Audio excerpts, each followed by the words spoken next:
Dear friends, आज हम लोग एक बहुत ही इंटरेस्टिंग टॉपिक पर चर्चा करने वाले हैं, जिससे हम सभी कभी न कभी किसी न किसी स्टेज में रूबरू होते रहते हैं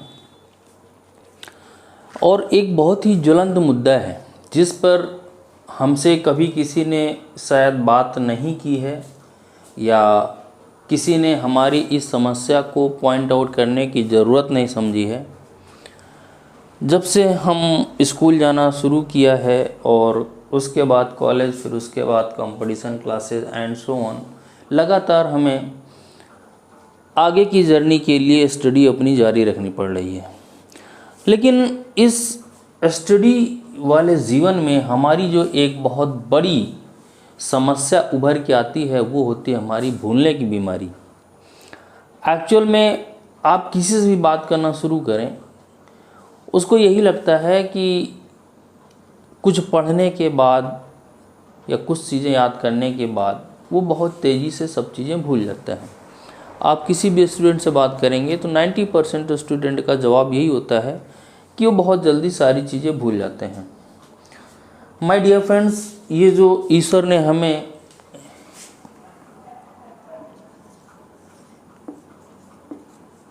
भूलने का गुण दिया है, ये कोई बीमारी नहीं है, ये कोई बीमारी नहीं है। मैं इसको एक क्वालिटी कहूँगा, a very good quality of a human. अगर हमारे पास भूल जाने की क्षमता ना होती तो हमारी लाइफ बड़ा उथल पुथल हो जाती। हम जो इतने शांति से, इतने सुखमय वातावरण में जी पाते हैं वो कभी जी ही ना पाते। ऐसा कोई व्यक्ति, कोई इंसान है ही नहीं जिसकी लाइफ में कभी उतार चढ़ाव ना आए हों, जिसके प्रियजन उसका साथ छोड़ करके सदैव सदैव के लिए उससे दूर ना गए हों, या बहुत महत्वपूर्ण मुद्दे पर उसको असफलता ना मिली हो, या रिश्तों में उसने ठोकर ना खाई हो। इस तरह की बहुत सारी ऐसी चीज़ें हमारी आपकी ज़िंदगी में होती रहती हैं जो हमारी ज़िंदगी को झकझोर के रख देती हैं। और ज़रा सोचिए कि अगर वो यादें, वो मोमेंट, वो क्षण लगातार हमें याद रहें, लगातार हमारे जहन में बने रहें, तो क्या हम अपनी लाइफ को साधारण रूप से जी सकते हैं? बिल्कुल नहीं जी सकते हैं। वहाँ पे हमारी लाइफ को कंफर्टेबल करने में जो हमारा सबसे बेहतर गुण है, मदद करता है, वो क्या है? हमारी भूलने की क्षमता। इस पॉइंट ऑफ व्यू से अगर आप इस देखेंगे तो हमारी भूलने की क्षमता हमारे लिए वरदान से कम नहीं है। और जब आप इसी चीज़ को अपनी स्टडी में अप्लाई कर देते हैं, अध्ययन में अप्लाई कर देते हैं, तो इसके पॉइंट ऑफ व्यू से आपको लगता है कि यार हमारे अध्ययन में जो भूलने की गुण है या जो क्षमता है हमारी, ये एक बाधक साबित हो रही है। क्या बाधक साबित हो रही है ना? देखिए, जो भूलना, पढ़ना, याद रखना, इन सब का जो कनेक्शन है वो किससे है? हमारे मस्तिष्क से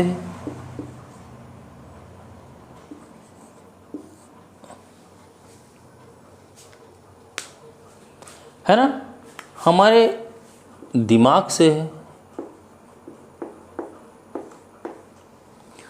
और जो हमारा दिमाग है, हमारा मस्तिष्क है, एक बहुत ही यूनिक चीज़ है जो ईश्वर ने बना के हमें दिया है। हजारों करोड़ों सुपर कंप्यूटर भी आप निर्माण कर लीजिए, तब भी वो हमारे मस्तिष्क की बराबरी नहीं कर पाएंगे, है ना? तो ये जो मस्तिष्क है, ये वही करता है, उसी तरह से परफॉर्म करता है जिस तरह के सिग्नल्स, जिस तरह के विचार आप इसको देते हैं, आप इसको देते हैं। मैंने कहीं पर पढ़ा था कि हमारा प्रत्येक विचार या हमारे प्रत्येक शब्द मंत्र की तरह कार्य करते हैं। आप मंत्र समझते हैं? मंत्र, आप किसी भी धर्म से बिलोंग करते हो, आप अपने धर्म के अकॉर्डिंग कुछ ऐसे स्पेसिफिक स्टेटमेंट, वाक्यों को जानते होंगे जिनका संबंध हम लोग अध्यात्म से लगाते हैं, ईश्वर से जोड़ते हैं।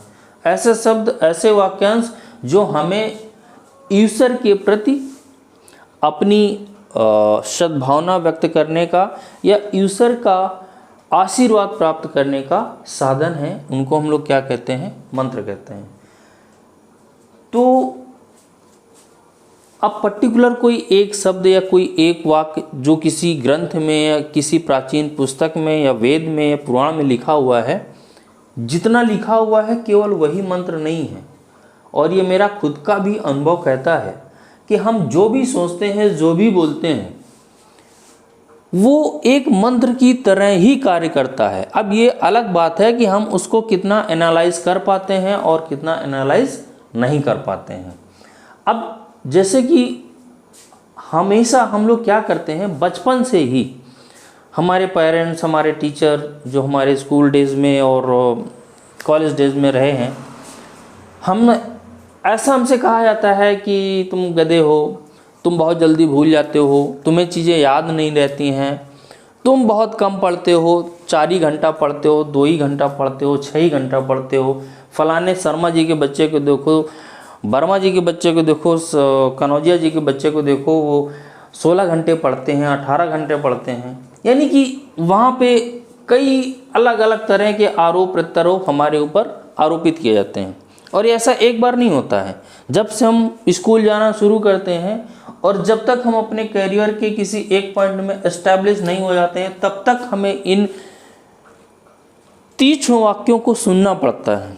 और ये सुनते सुनते हमारे दिमाग में बस जाता है और फिर हम भी अपने दिमाग को वही संदेश देते हैं कि यार तुम भूल जाते हो, तुम 16 घंटे नहीं पढ़ रहे हो, तुम 2 ही घंटे पढ़ रहे हो, तुम 4 घंटे पढ़ रहे हो, तुम उनको देखो 16 घंटे पढ़ रहे हैं और तुम बार बार भूल रहे हो, और ये वो इस तरह के मतलब कितने निगेटिव थॉट्स हम खुद ही अपने दिमाग को दे देते हैं।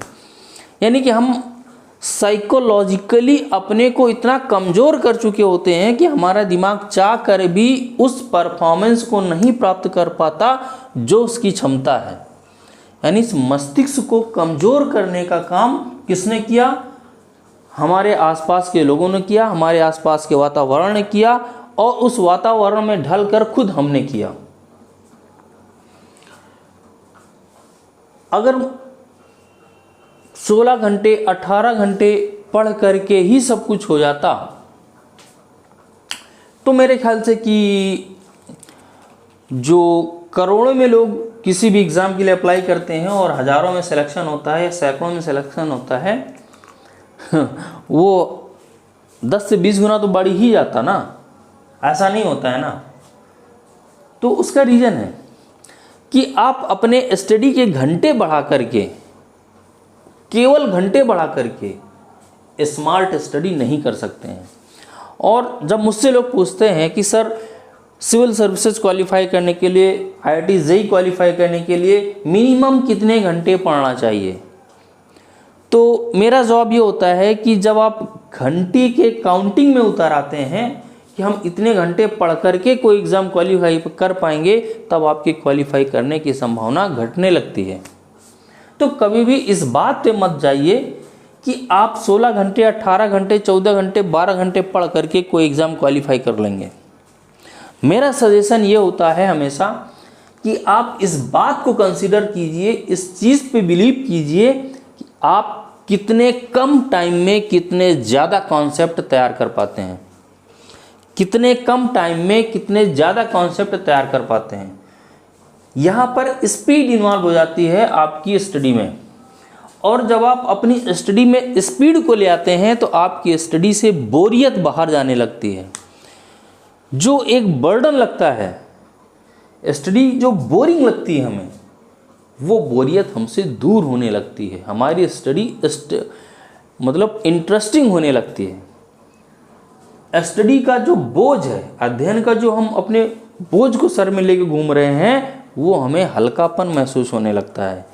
और इसी के साथ में हमारे दिमाग की क्षमता बढ़ने लगती है। जी हाँ, जब आप दिमाग को किसी काम को तेज़ी से करने के लिए प्रेरित करते हैं तो दिमाग आपका ज़्यादा एक्यूरेसी के साथ वर्क करता है और स्पीड में किए गए कार्य को ज़्यादा समय तक वो स्टोर करके भी रख पाता है। तो आज का जो सेशन है मेरा इसी बात पे आधारित था कि हम लोग ये सीखें कि वो कौन सी ऐसी बातें हैं जो हमारे स्टडी को नॉर्मल बनाएं, हमारे स्टडी को बोझिल ना होने दें, और जो भी हम पढ़ रहे हैं, समझ रहे हैं, वो कुछ लंबे समय तक हमारे दिमाग में स्टोर हो पाए। तो इस प्रक्रिया में सबसे जो पहला पॉइंट मैं आपको कहना चाहूँगा, पहला पॉइंट तो यही है कि आप हमेशा अपने दिमाग को सकारात्मक संदेश दें।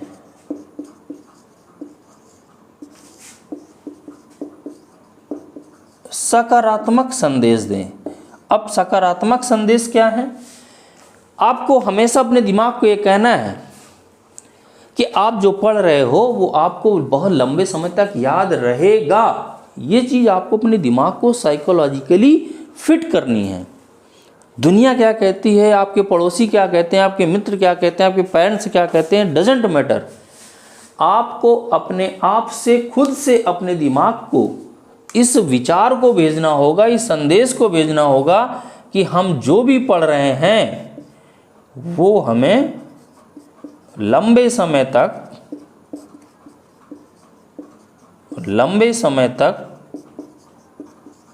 याद रहेगा। एक्चुअल में जब हम याद रहने और भूलने की बात आती है तो हमें एक्चुअल में भूलता कुछ भी नहीं है। एक्चुअल में हमें भूलता कुछ भी नहीं है। जो चीज़ें, जो घटनाएं हमारी ज़िंदगी में घट चुकी हैं वो हमारे दिमाग के किसी न किसी कोने में हमेशा स्टोर रहती हैं। लेकिन ये हमारे दिमाग की खूबी है कि वो हमें उन्हीं चीज़ों को याद करने में या याद रखने में मदद करता है जो तात्कालिक रूप से हमारे लिए उपयोगी होती हैं। इस चीज़ को थोड़ा गहराई से सोचिएगा, समझिएगा और महसूस करिएगा, तब आपको समझ में आ जाएगा कि मैं क्या कह रहा हूँ, है ना। तो पहला चीज़, हमेशा आपको सकारात्मक संदेश अपने दिमाग को प्रेषित करना है। ठीक है, मुझ में कोई कमी नहीं है। मैं जो भी पढ़ूंगा वो मेरे दिमाग में लंबे समय तक स्टोर होगा और अच्छे से स्टोर होगा। ठीक है, अब थोड़ा सा पढ़ने की तकनीक पे बात कर लेते हैं। ये तो साइकोलॉजी की बात हो गई। ऐसा आपको विचारों के क्रम में करना है।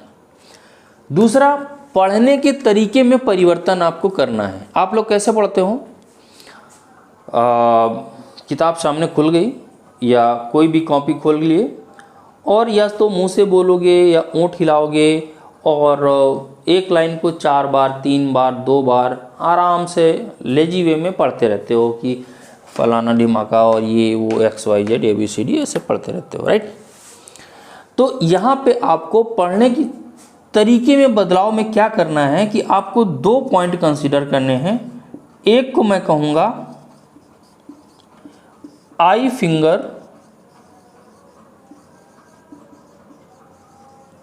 कोऑर्डिनेशन टेक्निक और दूसरी मैं कहूँगा फिंगर टेक्निक। क्या है ये? लेट्स से ये आपका किताब का पन्ना है, ठीक है, किताब का पेज है, इसमें इस तरह से लाइनें लिखी हुई हैं।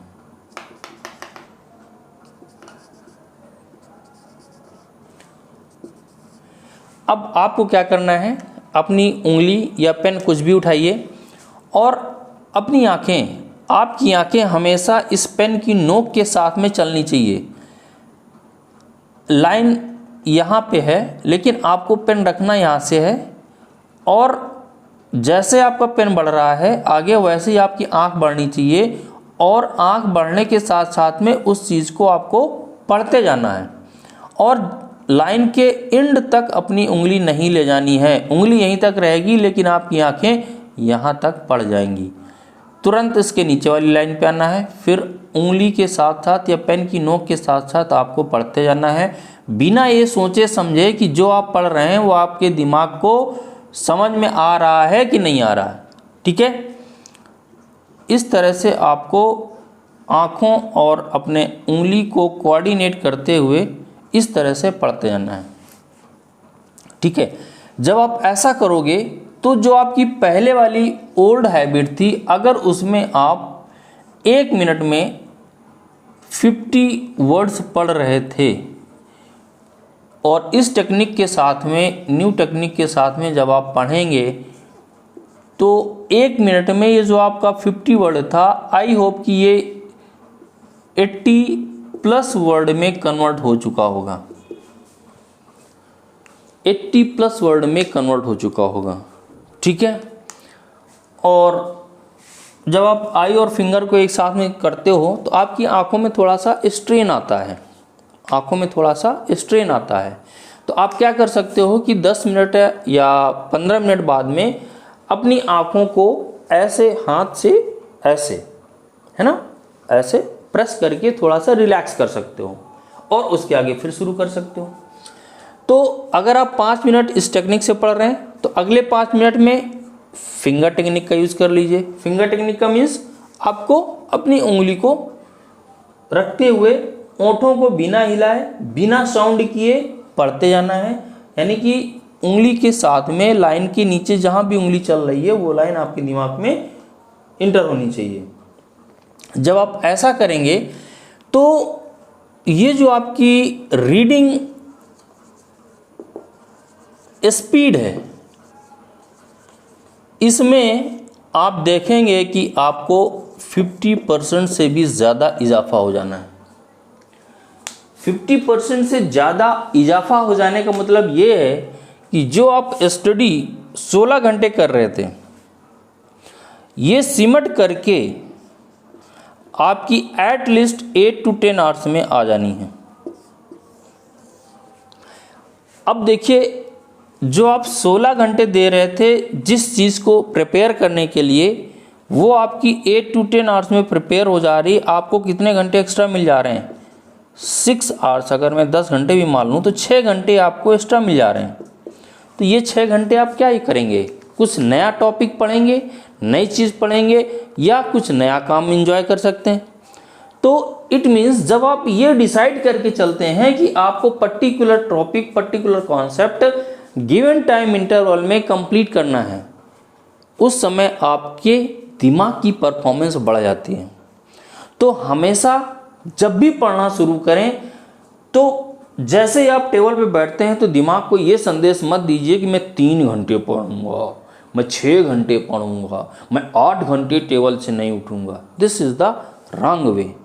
हमेशा दिमाग को ये संदेश दीजिए कि अभी मैंने पॉलिटी उठाई है, पॉलिटी का फंडामेंटल राइट्स का चैप्टर मैंने उठाया है, इसको मुझे 20 मिनट में, 15 मिनट में, आधे घंटे में कंप्लीट तैयार करना है। ये संदेश दिमाग को देना है और उस गिवन टाइम इंटरवल में आपको वो चीज़ कंप्लीट करने की कोशिश करनी है। इससे क्या होगा कि आपका दिमाग जो पढ़ते वक्त दूर चला जाता है, कहीं दूसरी दुनिया में खो जाता है, उसको बाहर जाने का टाइम नहीं मिलेगा और आपका कंसंट्रेशन बढ़ेगा। और जब आप कंसंट्रेशन के साथ में किसी चीज़ को तैयार करेंगे तो उसकी याद रखने की क्षमता या याद रखने का उसका जो टाइम स्पैन है वो बढ़ जाता है।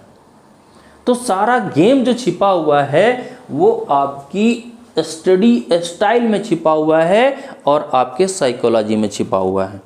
तो आपको 2 चीज़ों पे काम करना है। एक तो साइकोलॉजिकली अपने दिमाग को मजबूत बनाना है। दुनिया आपके बारे में क्या कह रही है, जो कह रही है दुनिया को नहीं पता, दिमाग आपका है, इसलिए सबसे ज़्यादा आपको दिमाग के बारे में पता है कि आपका दिमाग कैसे काम करेगा। आप दिमाग के गुलाम मत बनिए, दिमाग को अपना गुलाम बनाइए। जब आप किसी भी काम को नहीं करना चाहते हो और करना चाहते हो, तो दोनों तरह के आर्गुमेंट्स आपका दिमाग आपके लिए सोचकर दे देता है, सोचकर दे देता है ये। और खासकर जैसे मान लीजिए कि आप रात के 10 बज रहे हैं और नेक्स्ट डे एग्ज़ाम है, और आपका एक बहुत ही इंपॉर्टेंट कॉन्सेप्ट है जो आपको पता है कि एग्ज़ाम में आना ही है। 10 बज गए हैं और अगर आप नहीं पढ़ना चाह रहे, उसको नहीं तैयार करना चाह रहे, तो आपके दिमाग में पता है क्या क्या ख्याल आएंगे। अब 10 बज गए हैं, अगर मैं रात में सोया नहीं अच्छी तरह से तो कल उठने में लेट हो जाएगा, फिर मैं एग्ज़ाम हॉल में, एग्ज़ाम सेंटर में टाइम से नहीं जा पाऊँगा। ठीक है ना, एक बहाना आ गया ना। अच्छा, अगर मैं रात में कम सोऊंगा तो दिन में मेरी काम करने की क्षमता घट जाएगी या मेरी चुस्ती या फुर्तीलापन कम हो जाएगा, इसलिए मुझे अब सो जाना चाहिए। तीसरा, अच्छा अभी सो जाता हूँ, सुबह जब उठूँगा तो तैयार होने के बाद रास्ते में कार में या गाड़ी में या ऑटो में जब बैठूँगा तो इसको हल्का सा रिवाइज कर लूँगा। यानी नंबर ऑफ जो आपका बहाने हैं वो अब दिमाग आपके लिए सोच के पहले से बैठा हुआ है। आप सिर्फ उसको, दिमाग को ये बताओ कि आप करना क्या चाहते हो, जो करना चाहते हो उसके पक्ष में तर्क वो पहले से प्रस्तुत कर देगा।